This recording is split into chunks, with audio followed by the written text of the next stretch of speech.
Hi friends, നമുക്കൊരു വചനം വായിച്ച് നോക്കിയാലോ.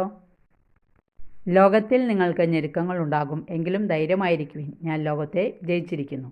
ഇത് യോഹന്നാൻ എഴുതിയ സുവിശേഷമാണ്. വചനം പറയാൻ നമുക്ക് ശ്രദ്ധിക്കാം. നിസ്സഹായനാകുന്ന എല്ലാ അവസ്ഥകളിലും ഞാൻ ചെയ്യുന്ന ഒരു കാര്യമുണ്ട്. പരാജയങ്ങളിൽ നിന്ന് എന്നെ കൈപ്പിടിച്ച് കയറ്റിയ ഒരു ജീവിത രീതിയാണ് അത്. നിസ്സഹായതയും പരാജയവും ദുഃഖവും ഒക്കെ ഉണ്ടാകുമ്പോൾ മൗനമായി അല്പസമയത്തേക്ക് നമ്മുടെ കണ്ണുകൾ അടയ്ക്കുക.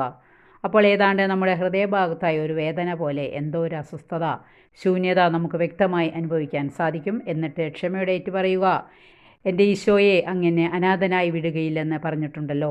എൻ്റെ ഹൃദയത്തെ ആശ്വസിപ്പിക്കാൻ വരണമേ. ഈ വേദനയും അസ്വസ്ഥതയും എൻ്റെയും ലോകം മുഴുവൻ്റെയും പാപത്തിന് പരിഹാരമായി അവിടുത്തെ വേദനകളോടൊപ്പം ഞാൻ സമർപ്പിക്കുന്നു. ആ നിമിഷം നമുക്കൊന്നും അനുഭവപ്പെടുക ഇല്ലായിരിക്കാം. പക്ഷേ കുറച്ച് സമയം കഴിഞ്ഞ് നോക്കുക, ദൈവം പ്രവർത്തിച്ചത് നാം കാണും. അവിടുന്ന് ഹൃദയവേദനകൾ തുടച്ച് നീക്കിയതായി നമുക്ക് അനുഭവപ്പെടും. ആമേൻ.